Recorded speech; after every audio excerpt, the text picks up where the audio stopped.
Meeting of the Wednesday, April 9th, 2025 House Veterans and Military Affairs Division to order. A quorum is present. We begin our meetings with a pledge of allegiance to the flag of the United States of America. Mr. Co-Chair, would you like to lead us, please? Pledge allegiance to the flag of the United States of America and to the republic for which it stands, one nation, under God, indivisible, with liberty and justice for all. Before we begin our agenda, I want to remind everybody that the division expects proper decorum at all time. All dialogue goes through the chair. Signs are not allowed in the committee room. There will be no outbursts or clapping. There is no standing or sitting in the walkways and aisles. If accommodation is needed, communicate with the sergeant's staff. There will be consequences if there is a disruption. Thank you to the Sergeant-at-Arms staff who are present for helping maintain decorum in the committee room. I want to start today's meeting by welcoming the veterans from across the state who came to St. Paul today to participate on Veterans on the Hill. Doors open at the Armory down the street at 10 a.m. this morning. Lunch will be provided.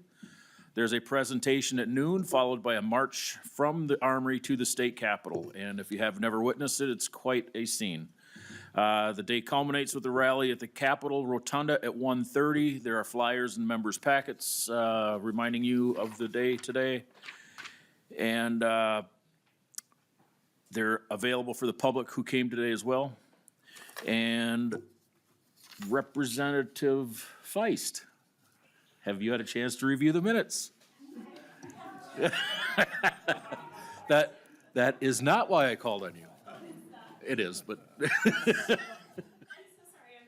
sure they're perfect, but I apologize. That's what you get for being late. What? They look fine.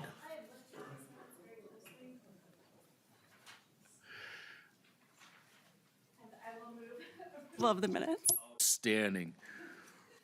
Representative Feist moves the approval for the April 2nd, 2025 minutes. All in favor, say aye. Aye. Opposed, nay. The motion carries and the minutes of the April 2nd, 2025 meeting are approved. The first and only bill on our agenda today is House File 2444. I will move that House File 2444 before the committee with the recommendation that this bill be re-referred to the Ways and Means Committee. We have a delete all amendment coded DE2 that inserts the language from the Veterans and Military Affairs Omnibus Agreement. After adopting the delete all amendment, we will have nonpartisan staff walk through the spreadsheet and policy language in the bill and then move to public testimony followed by member discussion.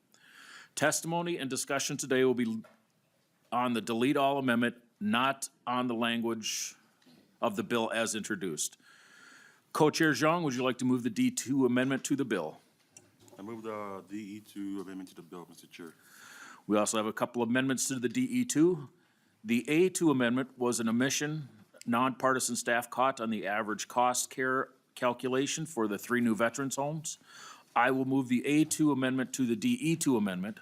Are there any questions on the A2 amendment? All in favor of the A2 amendment to the DE2 amendment, say aye. Aye. Opposed, say nay. Motion carries and the A2 amendment to the DE2 amendment is adopted. There is another amendment that was brought to us by the MDVA, coded A4, that changes the terminology in the new chapter for the veterans of the secret war in Laos from certification of veterans eligibility to verification of veteran eligibility. Chair Zhang, would you like to move the A4 to the DE2? Mr. Chair, I'll move the A4 amendment to the amendment. Are there any questions on the A4? Seeing none, all in favor of the A4 amendment to the DE2 amendment, say aye. Aye. Opposed, say nay. Motion carries and the A4 amendment to the DE2 amendment is adopted. Nonpartisan staff also caught a numerical error on page 2, line 15. The number reads 126,756,000 and should be 126,748,000. I consider this a technical correction, but we have an amendment drafted in the case the division felt otherwise. The amendment is coded A5. Do we need to move the amendment before? Do we need to move the amendment, or can we just have staff make the correction? Any comments? Mr. Chair, I'm open to just having staff make any technical changes on the bill and fix the languages. Thank you. Then we're now back to the DE2 amendment as amended. All in favor of Chair Zhang's motion to adopt the DE2 amendment as amended, say aye. Opposed, say nay. The motion prevails and the DE2 amendment is adopted. Ms. Roberts, would you please walk us through the budget spreadsheets which are contained in Article 1 of the bill? Mr. Chair, would you like me to go to the front of the room? You can do it from right there, that's fine.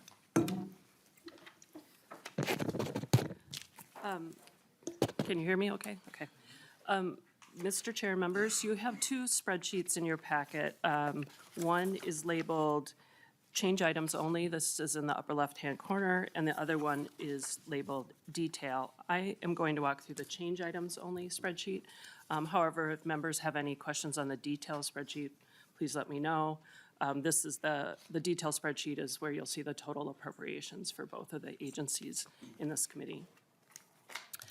So beginning with a change item spreadsheet, you'll see both the co-chairs recs for both the 26-27 biennium and then the 28-29 biennium, which we refer to as the tails.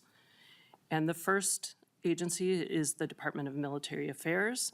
You'll see that on line 6, there's one change item for an operating adjustment of $599,000 in the 26-27 biennium. I should note, in addition to this, you'll see on line 11, there is an open general fund change. This is for Representative Olson's bill, the pension offset for state active duty.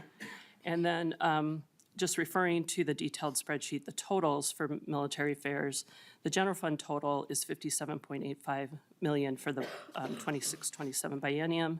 This includes $20 million for maintenance of facilities, and then $24.2 billion for enlistment incentives. Those are the two largest programs for DMA. Moving down to Department of Veterans Affairs, you'll see the first change is on line 15. This is the operating adjustment for the veterans' homes of $11.6 million. The next change is on line 16, the increase in suicide prevention programs of $2.2 million. And both of those change items occur in the healthcare program for Veterans Affairs. Moving on to changes to the service programs and services program, you'll see the first is reducing the homelessness prevention programs. That's a $10 million reduction for the biennium. There's an increase on line 18 for the core program. That's House File 2773, Representative Clardy's bill, of $500,000 for the biennium, and that continues into the tails. On the next line, there's the increase for the County Veteran Service grants. That's Representative Feist's bill, House File 1350, $120,000 for the biennium, also continuing into the tails.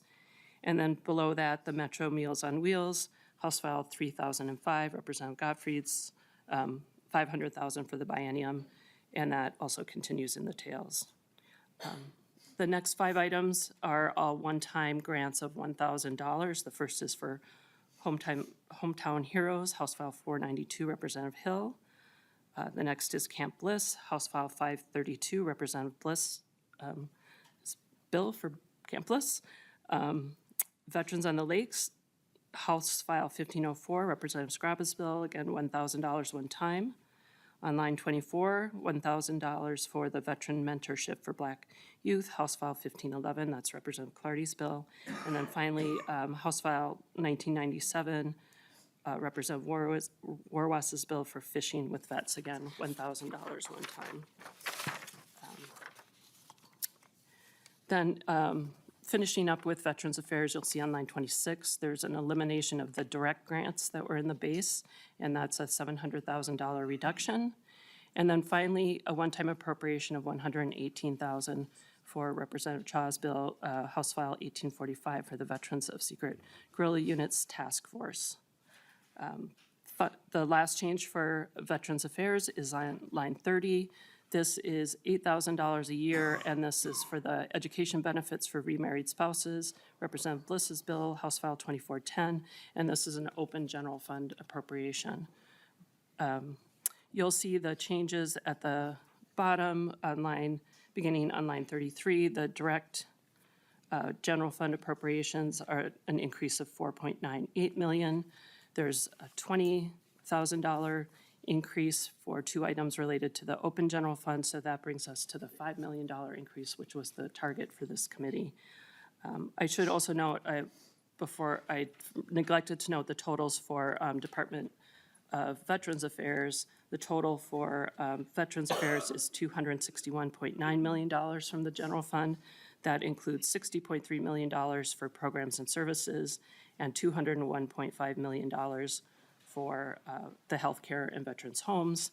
And then on line 41, you'll see the total general fund spending, both open and general fund. This is $319.7 million for the 26-27 biennium.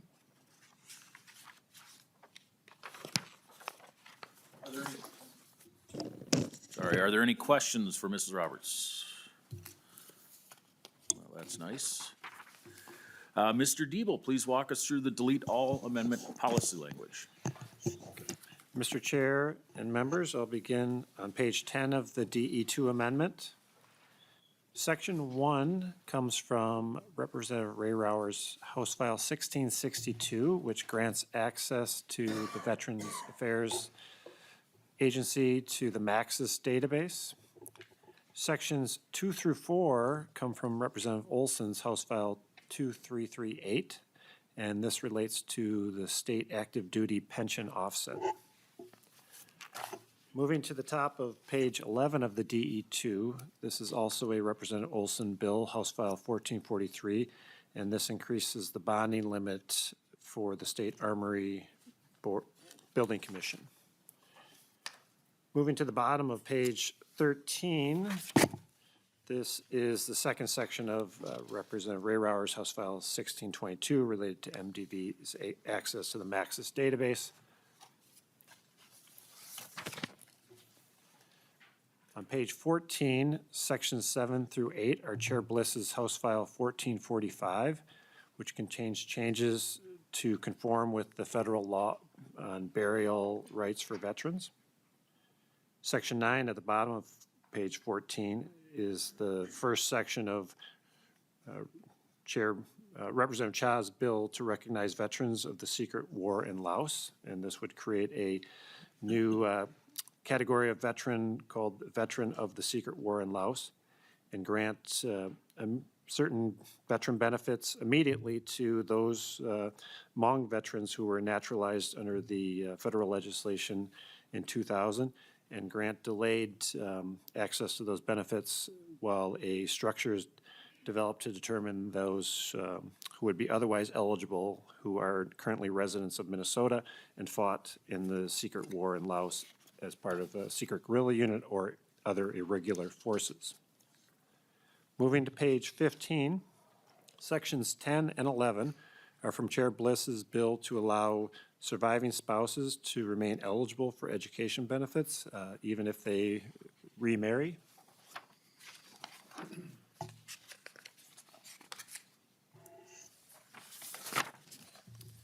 Moving to the bottom of page 18, section 12 is a provision from the underlying bill, which is the governor's budget bill, that requires the Department of Administration to place plaques on the Capitol Mall for Gold and Blue Star families. And then finally, on page 19 is the second section from Representative Cha's bill regarding secret guerrilla units and irregular forces in Laos. And this is the advisory task force, which is responsible for coming up with criteria and protocol for determining those Minnesota residents who are eligible for the aforementioned veteran benefits. Mr. Chair, that concludes the overview of Article 2 of the DE. Thank you, Mr. Diebel. Are there any questions for Mr. Diebel? Seeing none, we will move to testimony. I want to remind testifiers that the testimony is limited to the funding and provisions in the delete all amendment that is before the division. The first up is Lieutenant Colonel Eric Athman. And please state your name so I don't have to butcher it anymore before you start your testimony. Thank you.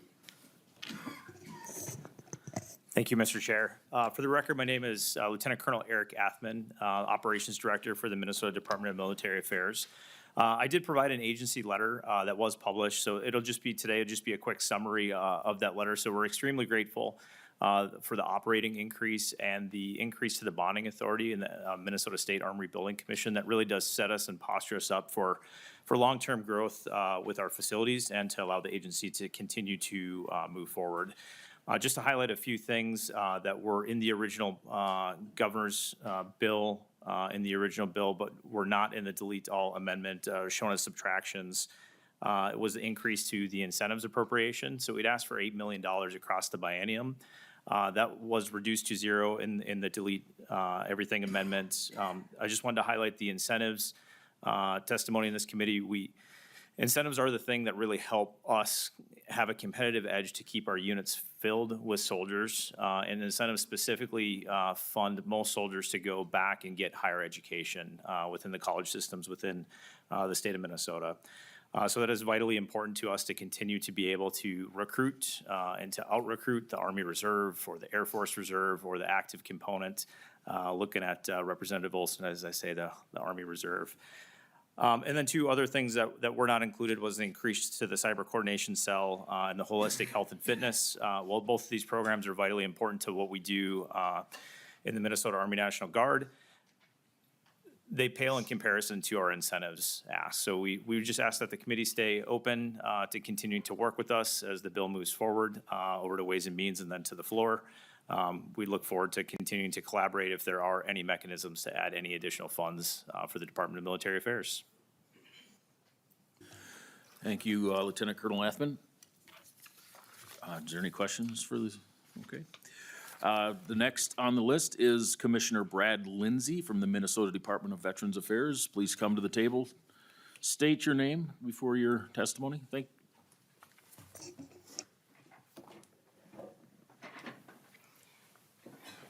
Good morning, chairs and committee members. I'm Brad Lindsay. I am the Commissioner of the Minnesota Department of Veterans Affairs. Thank you for having me. Chair and committee members, thank you for the opportunity to provide some remarks in front of the committee in response to HF 2444 DE2, the Veterans and Military Affairs Finance and Policy Bill. I'm sympathetic to the committee's low budget target and the constraints presented in the current budget forecast. But if this budget weren't to be enacted, the ramifications will be felt by veterans and their families throughout the state. Funding at these levels will force the Minnesota Department of Veterans Affairs to absorb cost pressures and make strategic decisions about staffing or providing benefits and services to those that have unquestionably earned them. My hope over the next few weeks is that joint targets will offer a path to alleviate the funding shortfalls offered in this budget. One of the main concerns is our healthcare division being funded at 12% less than the governor's recommendation. As a reminder, it was the legislators' priority in 2017 to direct the creation of 3 new state veterans homes to serve veterans in and around the communities of Bemidji, Montevideo, and Preston. MDVA has answered the call by constructing, opening, and for the past 15 months, operating these new homes. However, we must continue to ramp up funding so that these homes can be fully staffed and meet the guidelines set within the contractual agreements with the U.S. Department of Veterans Affairs. Without the proper funding in place, all our homes will experience empty beds, reduced census, long wait lists, and fewer opportunities for other revenue. Veterans will pass while waiting for a bed that sits empty because of the lack of safe staffing levels. For the Programs and Services Division, HF 2444 DE2 co-chair's amendment falls short of our needs by 16.5%, or just over $5 million. Operating adjustments are an essential factor to ensure MDVA can provide services and benefits to veterans and their families while retaining staff trained to deliver on the promises made to our former service members. After receiving official declarations of an end to veterans homelessness in 9 of the 10 continuums of care, the proposed budget effectively halts further efforts towards a statewide declaration. Ending homelessness among veterans is a marathon. It's not a sprint. After many years of effort and support from this legislature on the issue, MDVA is up against the finish line tape. This budget takes out our kneecaps. Ending veteran homelessness and suicide prevention are complex societal issues that affect veterans disproportionately. They cannot be solved with one appropriation during one session. Please don't ask MDVA to start the race unless you're willing to let us finish. I'm also disappointed to see there is no language improving the existing Veterans Benefits Services disclosure law by requiring federal accreditation to provide veterans benefits and veterans benefits appeal services in exchange for compensation. Protecting Minnesota veterans and their families from fraudulent, predatory, and illegal activities by unaccredited for-profit veterans benefits advisors is not and should not be controversial. I look forward to working with your members to strengthen our state's commitment to putting our veterans' best interests first. We do appreciate the inclusion of policy items that we were pursuing this session, including the federal alignment of burial eligibility, Maxis database access for the Veteran Stable Housing Initiative within the Veterans Programs and Services Division, and the Gold Star and Blue Star Memorial Plaque in the Court of Honor. I believe strongly that funding which more closely aligns with the governor's recommendations is in the best interest of Minnesota's veterans. I look forward to continuing the work as House File 2444 DE2 works its way through the legislative process. Thank you. Thank you. And Mr. Johnson, are you just there for moral support and questioning? All right, thank you. I do want to just quickly mention that, you know, the veterans' homes is a priority, and if you notice on our budget, every discretionary dollar we had, we did put towards that. And I have a feeling the low budget targets will be a common theme throughout the day, so we certainly understand that, and we will be working with our counterparts in the Senate. Don't know where we'll end up, but, you know, we do prioritize our veterans and veterans' homes, so thank you. Thank you, Mr. Chair. Next on the testifier list is Christy Janigo from the American Legion, Legislative Chair.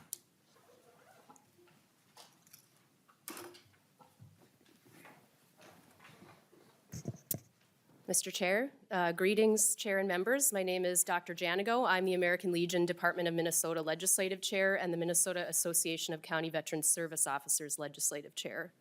Thanks for giving me the opportunity this morning to speak about this year's Military and Veterans Affairs Budget Bill, HF 2444. We recognize that a lot of work went into this to get this bill to where it is today. I want to touch on 3 main issues within this bill that are important to the CTF and MAC-VSO. Funding for the veteran homelessness programs, food insecurity funding for veterans, and funding the Technical Assistance Coordinators Program for MAC-VSO. Thank you for including the language of HF 1350, a request of MAC-VSO to increase its annual state grant funding by $60,000 a year to support its 3 technical assistance coordinators. With this funding, MAC-VSO can more thoroughly distribute institutional knowledge across its membership. I'm the MAC-VSO Justice-Involved Veterans Technical Assistance Coordinator, and I became the TAC because I'm the CVSO that handles the veteran benefits matters of participants in the 4th District Veterans Treatment Court, a court that was founded in 2010 and is therefore the oldest in the state. We also maintain a veteran population much larger in size than the other veterans treatment courts, with us serving between 60 to 80 veterans in a calendar year. In my role as TAC, I've had the chance to train county commissioners and county staff leadership at the Association of Minnesota Counties Conference. I emphasize the efficacy of veteran treatment courts in reducing criminal recidivism and providing justice-involved veterans a second chance at success in life. I answered questions these county leaders had about what it would take for them to stand up a veterans treatment court and highlighted many ways such an investment would make an impact in their communities. Thank you for fully funding our ask. It means so much. Now, please allow me to discuss the food insecurity funding originally introduced in HF 3005 for Metro Meals on Wheels and HF 2773 for LSS Core. Although this is half the funding we are looking for, we are still grateful because this will give us something to work with. I've personally signed up several formerly homeless or justice-involved veterans for home-delivered meals funded under the Metro Meals on Wheels appropriation. This is a near immediate, low barrier, and tangible way to deliver support. Between these two bills, we can take care of all Minnesota veterans with funding sources to ensure geography will not impact which veterans go hungry, because one hungry veteran is too many. Finally, I would like to express great concern about the proposal for the level of funding for homeless veterans and the SOAR program. This is approximately a $5 million cut in funding to those programs. A cut of $5 million for veteran homelessness. Let that sink in a bit. Members, earlier this session, I went to the House Tax Committee with Representative Robbins to support HF 169 and beg for tax cuts for charitable gambling. Because even with the funding for veteran homelessness services at the levels that were passed for the present biennium, there aren't enough resources to help our veterans experiencing homelessness to get them off the street quickly. The response from one of the lawmakers on the committee was essentially, you do not need gambling tax cuts because the state already funds the homeless programs. But this is a huge step backward from where we've been. My colleagues in metro counties, state MDVA homeless outreach workers and SOAR case managers, federal VA HUD-VASH workers, the nonprofit MACV staff, workers in the shelter system, we've all been fighting in the streets, in the shelters, in county jails, short-term stay hotels, everywhere we can go to connect with our veterans to assist them in pursuing stable, permanent, decent housing. As was mentioned earlier, Hennepin County celebrated an effective end to veteran homelessness this past October 2024. Ramsey County is very close to being able to do the same thing. And that would mean that Minnesota could become the 4th state to end veteran homelessness. But with this funding cut, we're at risk of losing everything that's been gained. Members, no one should have to experience homelessness. It is literally a death sentence. Is this really how we'll treat those who risked and sacrificed everything for our freedoms? Please, I ask you to reconsider the funding level for veteran homelessness. Thank you. Thank you. Next up is Neil Lloydolt. Please just come to the table and state your name and begin your testimony. Thank you. Good morning, chairs and members of the committee. My name is Neil Lloydolt, President and CEO of the Minnesota Assistance Council for Veterans. MACV is the leading nonprofit organization in our state's veteran homeless response system. The system has been built through federal, state, and local support into a nation-leading solution for ending veteran homelessness. Eliminating funding as proposed will effectively dismantle the system that has been built and the progress that has been made. 3 areas of direct and immediate impact of these cuts in funding include: 1, the elimination of state-funded direct financial assistance that supported 669 veteran households in the last 12 months alone. This financial assistance has directly prevented homelessness for those veterans and their families. 2, loss of support for operations and services related to over 200 units of housing throughout Minnesota dedicated to housing veteran households who have no other housing options. The state of Minnesota and this committee, through the Veteran Supportive Housing Program, directly funded the purchase of 88 of those units across 12 properties. And third, finally, return to homelessness of 94 veterans that the state has currently committed housing subsidies and supportive services to through the MinVest program. The state leadership made ending veteran homelessness a top priority, and that focus identified gaps in the federal efforts to end veteran homelessness. The role of the state's funding has an outsized impact. These are the most valuable dollars for the mission as they fund programs specifically designed to fill gaps and needs not met by other funding. Minnesota has proven our effectiveness with this system in ending veteran homelessness. If you eliminate these funds, we anticipate immediate impacts leading to more than doubling of the state's homeless veteran registry. That number currently at 174, while it's the lowest it's ever been, still represents 174 veterans with names and lives. Long-term impacts will be higher levels of inflow into homelessness, record housing placements, and growing veteran homeless populations. Pulling funding from these initiatives is not just cutting the budget line. It denies veterans the opportunity to find stability and live with dignity. As previously discussed at this committee, veterans with a history of homelessness have a rate of suicide that is 186.5% higher than veterans with no history of homelessness. I urge you today to consider the real impacts of these cuts. Let's continue to be a state that stands by our veterans and stands by what that means. We, all of us in this room, share a proud history of supporting veterans. Now is not the time to abandon that commitment. Thank you. Thank you, Mr. Lloyd. Any questions for the testifiers? All right. Is there anybody from the public who wishes to testify on the provisions in the delete all amendment? All right, we'll move on to member discussions. Is there, Representative Feist. Thank you, Mr. Chair. First, I just wanted to echo Dr. Janogo. I'm really excited about the additional funding for the veteran service officers to provide technical assistance around women veterans, suicide prevention, and system-involved veterans. I just think that is just a little bit of money that will go a long way due to the great work they do. And then I also just wanted to express disappointment that we weren't able to get to agreement on the Claim Shark bill. I know that the work is ongoing, and those conversations are ongoing, and I just wanted to emphasize just how important and urgent that legislation is. The US VA calls this practice, these companies, claims predators.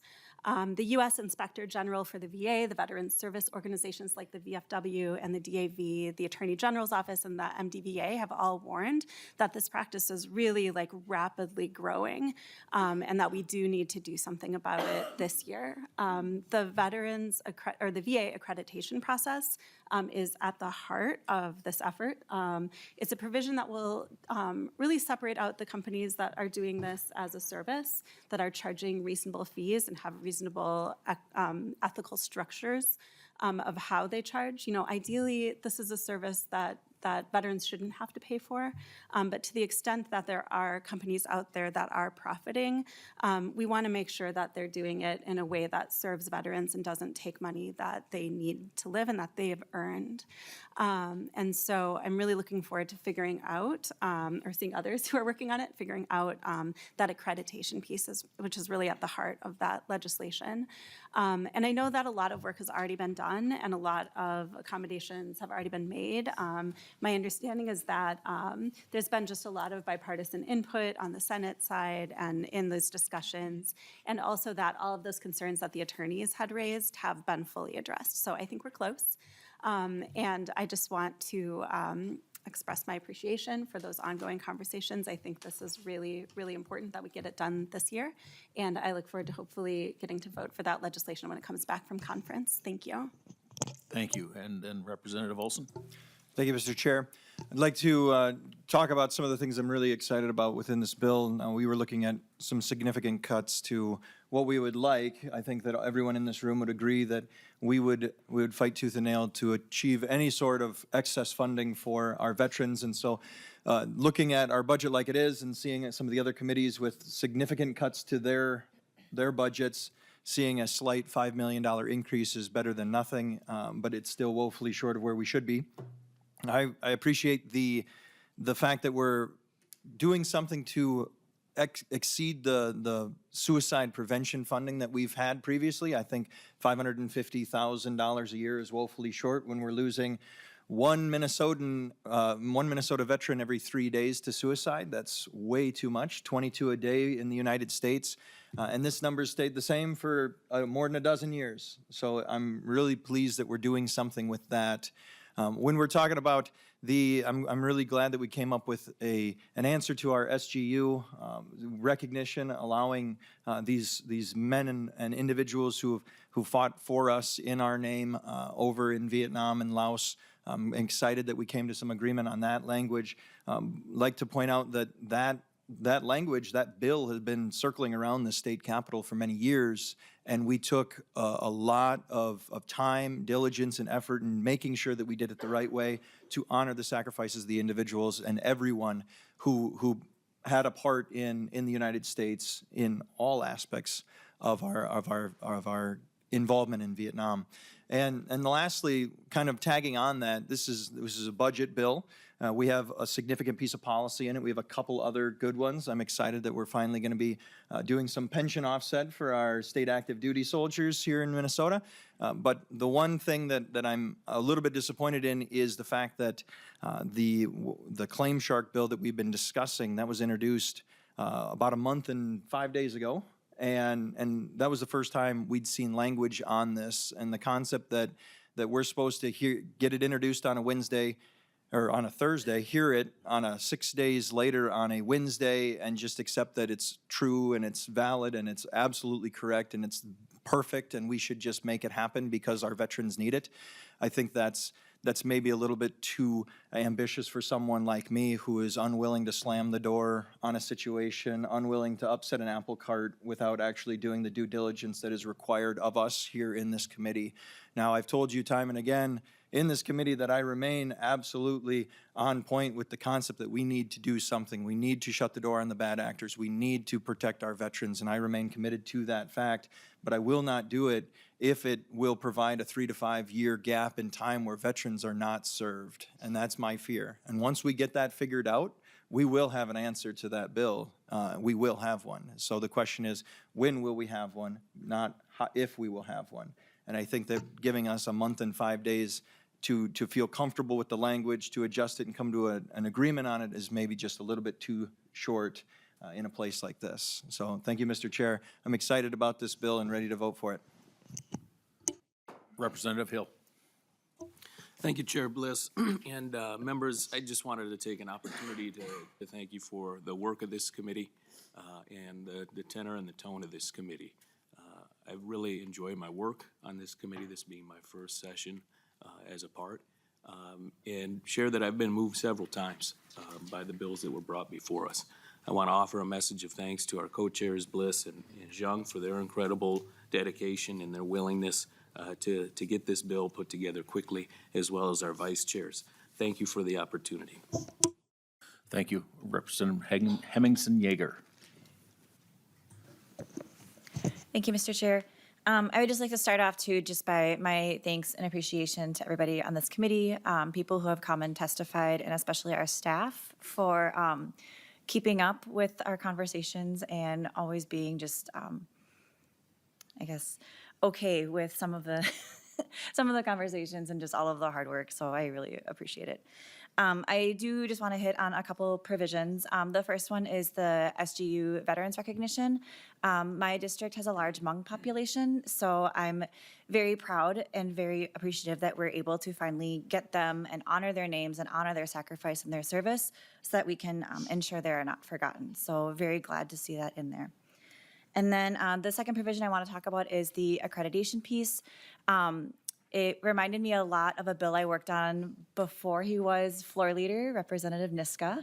And we worked on this bill together about cryptocurrency kiosk disclosures because my police department had come to me saying that these were predatory practices that were targeting our senior citizens in the community. And we actually had industry come to us and tell us about like their technology and how it works. And we were able to come up with a bill to protect our seniors and to make sure that we were holding the line and holding these nefarious cryptocurrency kiosks companies accountable. And it's been having really good success. So I really hope that we continue to push on this because preying on our vulnerable citizens, preying on our vulnerable veterans is just not acceptable. So I look forward to seeing what we come up with later on. Thank you. Thank you. Representative Bennett. Thanks, Mr. Chair. And all committee members, I want to echo Representative Hill's words that this is a wonderful committee to be on. I appreciate the bipartisan work and both chairs as well. Thank you for that. It's been an honor to serve on this committee.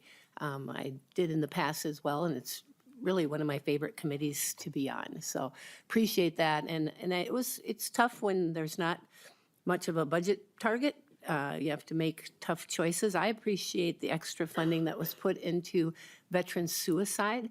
As Representative Olson stated with the statistics, it is a huge issue, and we need to put more focus on that right now, and sometimes we need to refocus our attention on differing issues, and I appreciate the extra funding for that and all the good work that this committee did, so thank you.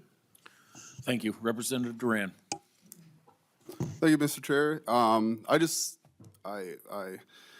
want to talk about some of the things that I have, obviously some concerns about, but some of the great things that are actually coming out of this bill is, what a lot of the representatives have mentioned so far today has been really good. And then, this being my first year in the House, and then obviously on this committee has been, been something really unique and sometimes complicated. But using our resources when we're coming to veterans and making sure that veterans are being looked after and everything else, I don't quite know for a fact, but I do believe I am the only combat disabled veteran in this committee. So using our resources and having that ability to reach out and get some understanding from other people, especially when it comes to accreditation pieces for this Claim Shark.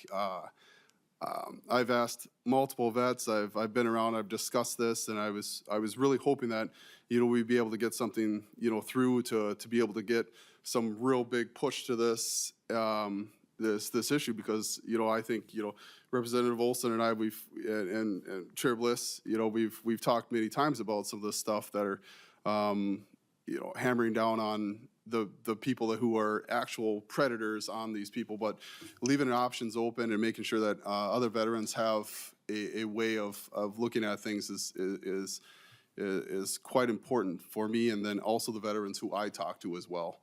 So, I'm very much in support of this. Veterans is a passion of mine, obviously, but we just can't slam the door and leave those. Sometimes we have to put our own emotions aside and look at the bigger picture when it comes to this stuff. And, getting insight from all over the place is going to be very good for us in the future. And then one other thing I would like to touch on is the suicide awareness here. Representative Olson has brought this up multiple times, and I think we all need to really look at this and see that veteran suicide is a huge thing, and a lot of the times we see these guys spiraling out of control, and we're trying to do something as much as possible. And I've had a lot of friends who have committed suicide after my deployment. So this is a big topic for me. This is huge. I think allocating more money to that is going to be more beneficial for us in the long run, just because of the fact that a lot of these guys are homeless just because of their mental health issues that are spiraling out of control first. So in order for us to be able to catch these guys and to be able to limit their homelessness is actually going to come from the start of it, when they're thinking about suicide, when they're thinking about going down that path. And the mental health issues are starting to grow further, and that's the reason why a lot of these guys are going homeless. I know homeless veterans. I'm friends with some of those individuals. I've given money to my friends to get them off the streets. So this is a big topic. This is a huge topic. And a lot of the times I've seen them struggle before they get homeless. So focusing on that mental health issue is going to be very, very big for us. And, I'm glad for a lot of the changes inside this bill, and I'm looking forward to vote for it. Thank you. Thank you. Are there any more comments from the members? Seeing none, Chair Zhang, would you like to give your closing remarks? So first, Mr. Chair, I really want to thank you and Vice Chair Olson for both of your leadership and working with me and Vice Chair Emerson Yeager.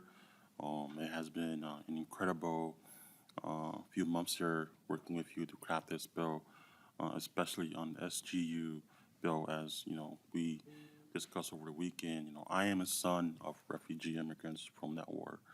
My father served in that war, and so I was very happy to see that we were able to work together to include that in legislation.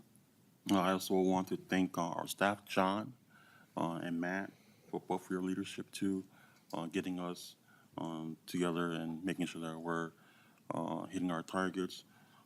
Matt, Bauman, John, Kyle, Isaac, and our nonpartisan staff, Helen and Jeff, for both of your time too, especially when we're working the weekends, late night, changing languages last minute. Really appreciate your dedication to our work here. And I also want to thank the community and the veterans who came to this committee during this session to share your stories and let us know what the needs are. And I really appreciate a lot of the programs that we have in here, which many of our colleagues here have mentioned, from veteran suicide, food insecurity, CVSO funding, vet mentorship for Black youth, hometown heroes. And, you know, I understand that there are frustrations with difficult choices we face under a tight budget, and your concerns are real. And I know we'll continue to fight to make sure that our vets are heard and seen. And so I look forward to working with you, Mr. Chair, and Mr. Vice Chair, and Madam Vice Chair. Thank you, Mr. Chair. Thank you, Co-Chair Jung. And I just want to finish it up by saying, reiterating again, Representative Feist and all the rest that brought it up, we are focused and determined to come to a resolution on the Claim Shark bill. It is a priority for us as well. We just want to make sure it's done right. There was the homelessness versus the suicide mentioned quite a bit. And, you know, we decided this year that we would like to see veteran suicide take a higher priority than it's currently getting. Like Representative Olson stated, the numbers haven't changed for years. 22 veterans a day in the United States end their lives. It's personally affected several of us, I'm sure, over here as well. We want to make sure that's a priority. Whether or not this is the final number that we come to after revised budget targets and negotiations with the Senate, that's yet to be seen, but we just wanted to make it clear that that homelessness is very important, and we didn't cut it to zero, but we do want to focus on improving that suicide number. And, you know, if we call it mental health, which would then address the homelessness issue as well, you know, that's something we can discuss. But it is a huge priority to us. And then finally, I wanted to come to the committee. When we started out this year, it was my intention to keep this as a nonpartisan committee. We had a slight bump in the road, but after that, we came, I think, back into focus. And now that doesn't mean we agree on everything and we don't have heated discussions. But every one of our discussions that didn't go as you might want, everybody was fighting for the veterans, and that's what the intention of this committee is. Just because we're nonpartisan doesn't mean we don't agree, or that we have to agree on everything. So it's. And I think we accomplished that this year. Chair Zhang, your passion for the SGU veterans was admirable. And I think the language that we came to, I think, should be a model for other people. That's something that I was really happy that we could come up with. We protected what we thought was what needed protection, and you got the recognition that you were seeking. So I think that was important. And again, nonpartisan staff, thank you very much. And I don't know what you're talking about with the last minute revisions. We don't ever do that. So thank you very much. And to the partisan staff as well. You've all been great. And this is our final meeting. So I just wanted to say thank you. At the beginning of the committee, I did pass out some coins. In the interim, when you're visiting with your veterans, if you pass those coins out, I do have more if you run short. So feel free to give them out to your veterans that you meet with. And let's see, now we get on to before moving the bill out of committee, nonpartisan staff is directed to make any other technical corrections to the bill or spreadsheets they find. I renew my motion that House File 2444 as amended is recommended to be re-referred to Ways and Means Committee. All in favor say aye. Aye. Opposed, nay. Motion is approved. House File 2444 as amended is referred to Ways and Means. We hope to see everybody at the Rotunda at 1:30, and don't forget the program starts at the Armory or at 10 o'clock. And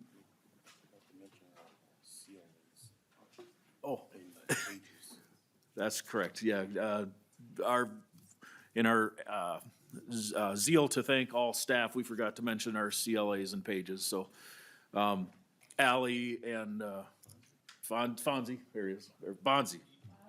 Said Fonzie. And our pages as well. Thank you very much for everything you did. And this is also the last regularly scheduled House Veterans and Military Affairs Division meeting. There being no further business before the division today, this meeting is adjourned.